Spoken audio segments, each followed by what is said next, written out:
รียบซัวไงนี้ខ្ញុំចង់ធ្វើបទបង្ហាញអំពីក្របឈាមមួយដែលគេហៅ plaquette អង់គ្លេសគេហៅ platelet ថ្ងៃមុនខ្ញុំបានធ្វើបទបង្ហាញពីរហើយគឺក្របឈាមក្រហមដែលមានតួនាទីនាំអុកស៊ីហ្សែននិង CO2 ទៅចិញ្ចឹមហើយនឹងផ្លាស់ប្ដូរនៅក្នុងសរីរាង្គយើងមកសួតទី2ក្របឈាមសតួនាទីជាទាហានការពារយើងដោយវាធ្វើអន្តទីកអីគឺថាខ្ញុំបានបញ្យល់ហើយថ្ងៃនេះខ្ញុំចង់បង្ហាញអំពីក្របឈាមមួយទៀតពីព្រោះទាំងអស់វាមាន3ក្របឈាមនេះគេហៅ plaquette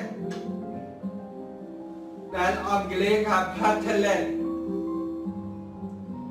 ដែលមានចំនួន300,000ក្នុង1ម៉ែត្រមីលីម៉ែត្រគីបហើយវាមានតួនាទីសំខាន់ណាស់ជាពិសេសនៅក្នុងជំងឺដោយវីរុសដូចជាគ្រុនឈាមជំងឺឈីកគេជំងឺកូវីដក៏គេចាំបាច់មើលផ្លាក់ពីព្រោះវាជាមានទំនាក់ទំនងទៅលើការចេញឈាមចឹងថ្ងៃនេះខ្ញុំបញ្យល់អស់លោកអំពីអីទៅហៅ plaquette ហើយនៅមានចម្ងល់ទៀតគឺថាហេតុអីបានជាយើងចេញឈាមឬក៏យើងឲ្យថ្នាំឲ្យកុំឲ្យឈាមកឬក៏យើងកកឈាមហើយគេមានថ្នាំគេឲ្យវារំលាយអាកន្លែងកកហ្នឹងចឹងខ្ញុំនឹងបកស្រាយមួយម្ដងគឺយើងទៅយកឈាមនៅក្នុងដប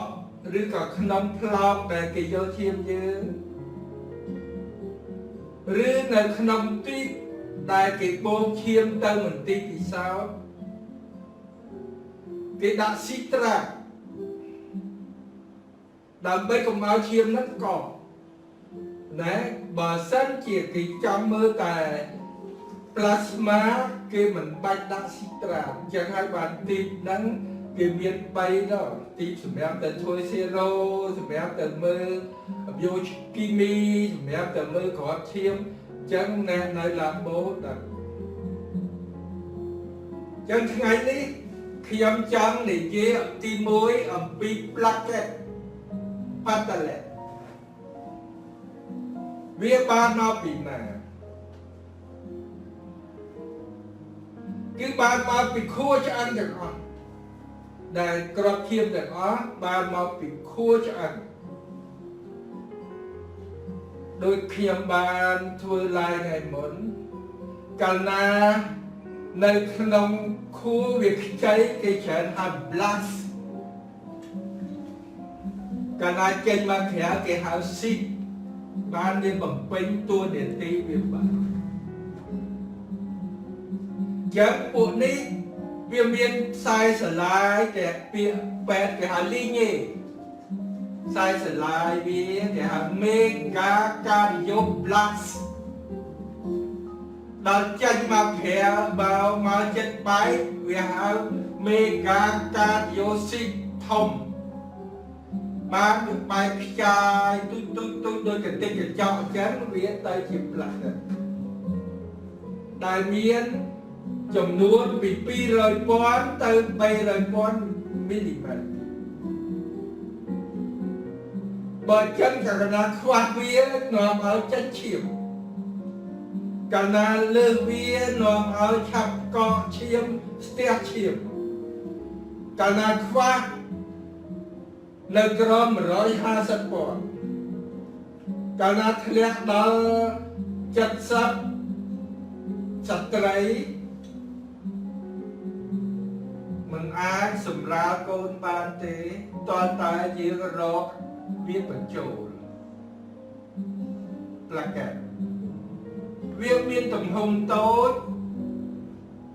អាយុវាក៏ខ្លីពី3ថ្ងៃ3ថ្ងៃដូច្នេះតើតែយកឈាមស្រស់បញ្ហាធំគឺ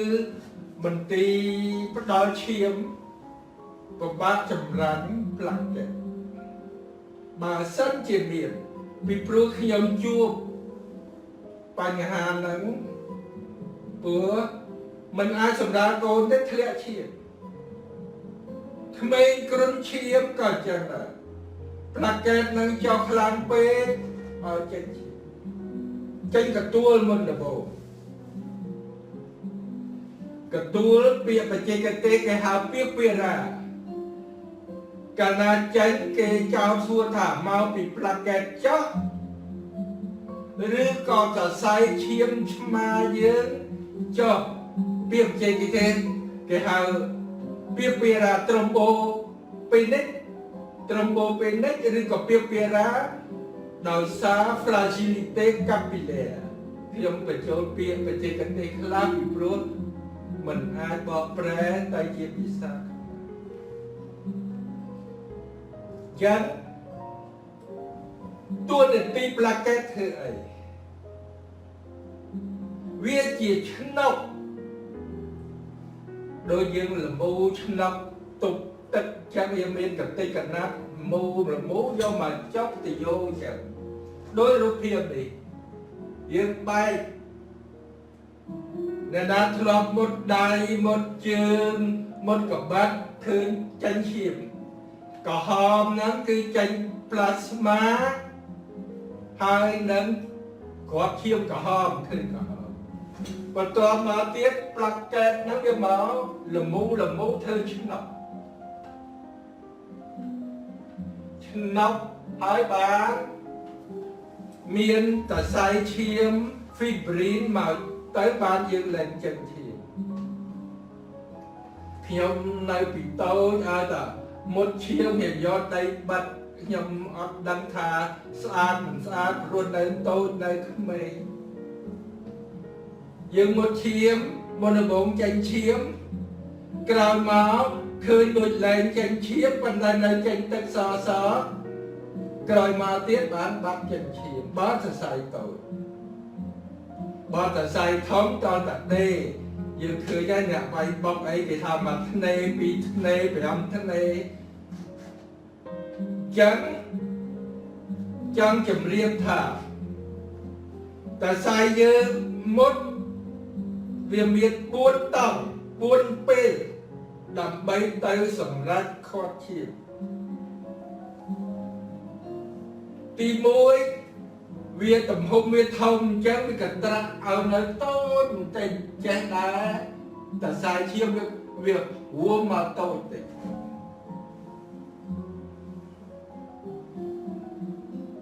ទី2ផ្លាកែតវាតែបិទទី3ឈាមយើងវាបង្កើតជា fibrinogen ជាសរសៃដើម្បីយកមកបិទចិត្តកន្លែងហ្នឹងដល់ទី4វាត្រូវរំលាយមកវិញកុំឲ្យវាចេះតែកទៅអញ្ចឹងគឺខ្លួនយើងចេះណាធម្មជាតិគេហៅ fibrinolytic វិញហើយចឹង4ពេលទី1ហ្នឹងដែលតួនាទីរបស់អណ្ដូតេយ៉ូនតសៃឈាមតួនាទីទី2របស់ផ្លាកែតតួនាទីទី3របស់ fibrin តួនាទីទី4របស់ជាតិមួយរំលាយ fibrin ទៅវិញចឹងយើងដឹងហើយយើងសួរថាតើខ្វះផ្លាកែតវាឲ្យអីលើផ្លាកែតវាឲ្យអីដល់ពេលណាគេត្រូវ lên nam mình cho lạc kẹt khoa lạc kẹt đời khiêm chồng riêng mấy áo chết chìm chẳng dương trời tại không chia ba và ba tầm lớnគឺថាចុងក្រោយមានតែត្រផ្លាក់កេតយកទៅឲ្យក៏ប៉ុន្តែលើកផ្លាក់កេតយកឲ្យឈាមកោដែលគេព្យាបាលនៅក្នុងជំងឺស្ទះបេះដូងស្ទះខួរក្បាលនៅក្នុងជំងឺមួយចំនួនទៀតនៅក្នុងជំងឺឆ្លងវាឲ្យកកឈាមក្នុងកសែគេហៅ CIVD coagulation intravascular disseminate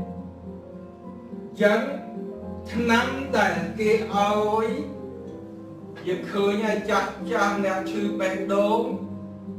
អ្នក stroke គេឲ្យ aspirin លេខ80លេខតូចខ្ញុំបានជម្រាបដល់មួយទៀតគេឲ្យ clopidogrel លេខ75ដែលលក់នៅទីផ្សារឈ្មោះផ្លាវិញជួនកាលបើខ្លាំងគេបញ្ចូលទាំងពីរទៀតមានគ្រូពេទ្យខ្លះឯកទេសគេបញ្ចូលទាំងពីរទាំង aspirin ទាំងផ្លាវិញចុះបើខ្វះយើងត្រូវព្យាបាលរោគសញ្ញាបង្កើនជាតិការពារហើយខ្ញុំស្រាវជ្រាវទៅគឺថាមានចំណីអាហារធម្មជាតិដូចជាផ្ទីកន្សាំងទៀបក្របល្ពៅដែលគេមាននៅក្នុង YouTube គេក៏និយាយដែរដើម្បីបង្កើនផ្លាកេតចឹងផ្លាកេតមានតួនាទីណាស់ហើយដែលពិបាកនឹងត្រង់វាយកមកបញ្ចូលដោយខ្ញុំជម្រាបចេញឈាមគេបញ្ចូលឈាមខ្វះឈាមក្រហមរ៉ាំរ៉ៃគេ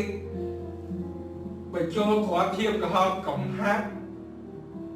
ចេញឈាមគេឲ្យឈាមទាំងអស់ក៏ប៉ុន្តែគេខ្លាចឆ្លងជំងឺខ្លះប៉ុន្តែខ្វះផ្លាកេតគេត្រូវបញ្ចូលផ្លាកេតដែលមានវិធីមួយពិបាកត្រង់ផ្លាកេតអាយុខ្លីហើយពិបាកត្រង់តើឈាមថ្មីចំណុចទី2ដែលខ្ញុំលើកមកបង្ហាញថ្ងៃនេះគេហៅថ្នាំកុំឲ្យឈាមកកដែលគេប្រើនៅក្នុងមន្ទីរពេទ្យឬក៏ចេញពីមន្ទីរពេទ្យដើម្បីកុំឲ្យឈាមយើងកកវារាវពីព្រោះយើងមានជំងឺកកឈាមដូចជាអំបលីគេហៅអំបលីគឺថាស្ទះត្រំបូគេហៅស្ទះដែរមិនស្ទះនៅកន្លែងអំបលីស្ទះនៅដាច់ទៅស្ទះមានជំងឺ CIVD ដែលមានជំងឺខ្លះដែលយើងមិនស្មានមិនដល់គឺថាធ្វើឲ្យ stroke ចឹងគេត្រូវប្រើដើម្បីឈាមយើងក៏មាន12កត្តាប៉ុន្តែសិស្សបបាកម្មខ្ញុំលើកតែកត្តាខ្លះយកមកដើម្បីឲ្យយើងដឹងហើយយើងនឹងធ្វើរកនៅពេលយើងប្រើថ្នាំរំលាយឈាមឬក៏យើងចង់ឲ្យកកឈាម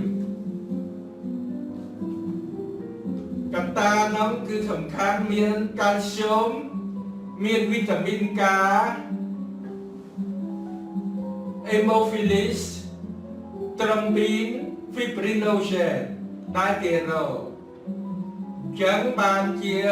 មុននឹងប្រើឆ្នាំរំលាយឈាមគេត្រូវនៅកាលពីដើមឥឡូវសិស្សឬឡាបូគេតន់តែធ្វើនៅកន្លែងយើងគេហៅ TSTC រយៈពេលចេញឈាមរយៈពេលឈាមកកគេហៅ TSTC គេត្រូវមើលតូប្រូត្រុំប៊ីនគេត្រូវមើលគេហៅ TCR តាំង plus cephalin activate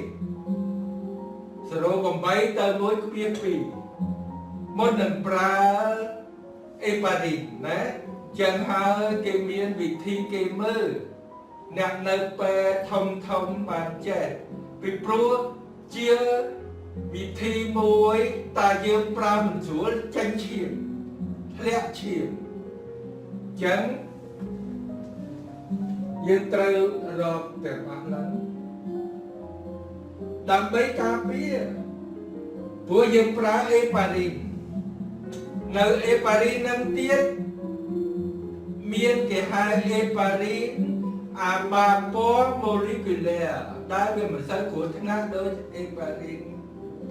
ហើយមួយទៀតគេហៅអង់ទីវីតាមីនកាដែលលក់នៅទីផ្សារគេហៅសាំងស្ត្រមចឹងអស់លោកដែលឃើញគេប្រើថ្នាំសាំងត្រមក៏ត្រូវតែប្រយ័ត្នខ្លាចមានជាប់ឬក៏មានអុចអាហ្នឹងគឺចិនឈាមហើយ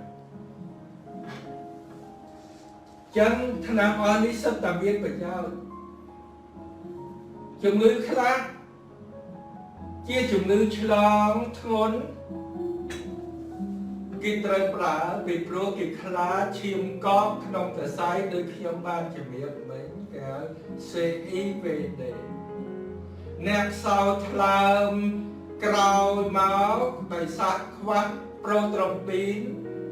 គេក៏ប្រយ័ត្នគេត្រូវមើលគេត្រូវឲ្យថ្នាំពីព្រោះអ្នកជំងឺថ្លើមចុងក្រោយច្រើនធ្លាក់ឈាមចឹងពេលឯកទេសបានចេះប្រើ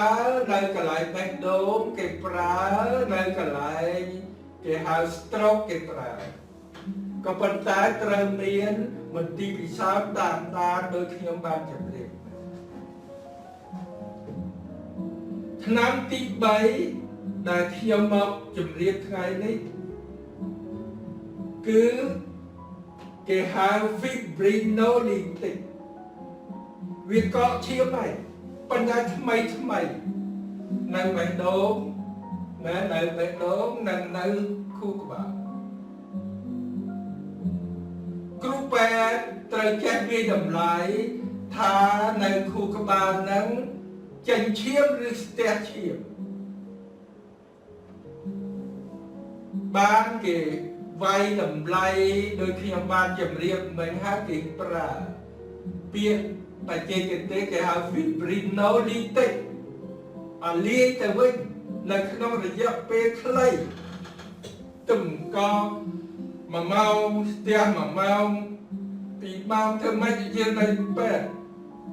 ចិត្តពេទ្យកន្លែងឯកទេសដោយកាលម៉ែកន្លែងបេះដូងកន្លែងណាពេទ្យដែលមានឯកទេសបានធ្វើបានចឹងហើយបានយើងនៅតែឲ្យតម្លៃតែលើពេទ្យខ្មែរពីព្រោះកន្លែងខ្លះតម្រាំយកទៅដល់ថៃទៅដល់សិង្ហបុរីវាហួសពេកពេទ្យខ្មែរដែលបានរៀនពីស្រុកបារាំងឬក៏បានចេះដឹងគឺថាអាចធ្វើបានខ្ញុំធ្លាប់នៅសង្គ្រោះបន្ទាន់ជួយបានច្រើនណាស់មុននឹងកប៉ាល់ហោះអំបឡង់គេមកមើលគេមកយកចេះទៀតវាឲ្យគ្រូពេទ្យមួយមកវាយតម្លៃដោយពាក្យខ្មែរចំណាំនិយាយលេងស៊ីបានវាស៊ីមិនបានវាឆ្លើយយករួចខ្លួនដែរដឹងថាអ្នកឯងចង់ទៅសិង្ហបុរីប៉ុន្តែដឹងថាមើលមិនជាក៏ប៉ុន្តែវាយកដែរ việc mà cả si ban si mình bán cho mình thì dân vậy smart tròn chọn của không thêm vậy cái này là việc ở sân khơi mai trong cái đó na có mới mình chia chẳng hai bạn lịch sạch bị cái rắm đại tiết vượt và cột và chơi mùi srop mùi mình srop nó nhóm chăm sạch pi nè nắng khai ăn tây tầm pi nè pi này dưới phải chú nè chừng ngữ tây srop pi na dương tây mình chú pi na dương mình tây mình chú anh đang sắp tại lẽ cả nát chôn trên áo này ca bị sao và quá nhiều chẳng srop dễ mà vớiท่านนำแต่รวมเรียนนักเรียนสรันโตกินาอาเตปลาเอโรกินาเมียนดำไหลทลายหากรูปแบบไอกันเต้บานเฮียนถวยหาเมียนเหมือนตีปีศาจบานเฮียนถวยจงมาการสนิทานสนองเอาไว้ใต้หาปลาแกได้เทียมบานจำเรียบเจียกรอบเทียมมวยในขนมจุ่มปูกรอบเทียมจากใบกรอบเทียมซอกรอบเทียมละครได้กี่จังมือกรมแต่กรอบเทียมกี่ผมไปผมวันเรียกกี่หาผมวันตั้งกี่หาเอปัตตกรีเมียนทรายสปรามเพียร้อยคือกรอบเทียมนั่งหายกระหอมซอพลักแกngàyนี้ยำจำว่าจับหลักแก่ปีโปรวิเมียนตัวเนี่ยปีถ้วยจิตชนะจังกลุ่มเชียวก็เกมมือจะลือฉลองกระดาษคลังเกมมือไอ้หลักแก่อาโลกเตะแต่มือหลักแก่วิเมียนปีร้อยเติมไปร้อยปอนการนักครองหมอยหาสับจ๊อกการนาเลื่อนบุญร้อยหาหลังเลือกcho miền tại bao liền bao miền chụp này ha khá đại ai bằng cả lãng trời ơi cái hàng anti agrega aspirinនិងclopidogrel chẳng bay ở lúc cùng áo trần lắm của nhóm thloap xua toàn vật sắc trần lắm bay tận mùi cái hào anti agrega placate cầm tí pi cái hào anti coagulant miền heparin nâng anti vitamin K tí bay cái hào fibrinolytic xong nisat ឬក៏គ្រូពេទ្យខ្លះឲ្យយល់ឲ្យច្បាស់កន្លែងហ្នឹងកុំឲ្យនិយាយទៅវាបញ្យល់ទៅអ្នកជំងឺក៏មិនអាចបញ្យល់កើតព្រោះអ្នកជំងឺឥឡូវកាន់តែចេះឆ្ងល់សួរគ្រូពេទ្យហើយតែយើងបញ្យល់គាត់មិនច្បាស់គាត់មិនអត់ចិត្តគាត់ទៅសួរគេទៀតអន្តទីអាហ្គ្រីហ្គាមហ្នឹងគឺកុំឲ្យប្លាកែននោះបដុំគ្នាជាខ្នោអន្តទីកូអាកាឡាកុំឲ្យឈាមយើងហ្នឹងក៏ឲ្យវារាវfibrinolytic គឺឲ្យវារលាយអា fibrin អាកំណត់ឈាមហ្នឹងឡើងវិញ3ហ្នឹងខុសគ្នាហើយរបៀបព្យាបាលខ្ញុំបានបញ្យល់ត្រួសហើយយើងអាចប្រើ aspirin យើងអាចប្រើPlavix clopidogrel បានគ្រូពេទ្យទូទៅគ្រូពេទ្យឯកទេសបានហ៊ានប្រើអង់ទីវីតាមីន K និងហេប៉ារីនគ្រូពេទ្យឯកទេសខ្ពស់ទៀតបានហ៊ានប្រើ fibrinolytic ចឹងការដែលជំរាបទូទៅជាចំណេះដឹងទូទៅហើយនឹងជូនប្រជាជននិងគ្រូពេទ្យមានខ្លះពីព្រោះគ្រូពេទ្យខ្លះក៏បកកាយជាងខ្ញុំទៀតដែលជាគ្រូពេទ្យចាស់ហើយខ្ញុំតែងតែសប្បាយចិត្តណាស់នឹងគេហៅពាក្យតែយើងហៅឆាកឆ្លើយឆ្លងជាមួយសិស្ស ព្រោះយើងអបសក់ចាស់ទៅមុនគេនឹងយើងឆានលេងទៅហើយឆ្លើយភាគច្រើនឆ្លើយត្រូវពីព្រោះកន្លែងខ្លះជាសំណួរស្រាលព្រោះខ្ញុំចង់ដឹងសមត្ថភាពកន្លែងខ្លះចូលជ្រៅអត់ងាយចំណាឆ្លើយទេដូចជាស៊ីហ្វាក់តង់ហៅទឹកដែលបញ្ចេញមកកុំឲ្យសន្ទាប់អាល់អូលវាក៏ឡើងដូច espasmoir physiologique anatomique អាហ្នឹងតើឯកទេសសួតនេះចូលឯកទេសគ្រូពេទ្យអេម៉ាតូឡូគ្រូពេទ្យខាងឈាមដោយសារការចេះដឹងរបស់ខ្ញុំធ្វើការយូរខ្ញុំក៏ចេះតែជម្រាបអស់លោកខ្លះហើយនឹងនិស្សិតខ្លះនិងគ្រូពេទ្យខ្លះនៅតាមខេត្តខ្លះអីចឹងតែចឹងដូចការឡាយរបស់ខ្ញុំនឹងមានតែប៉ុណ្ណេះទេសូមអរគុណសូមជម្រាបលា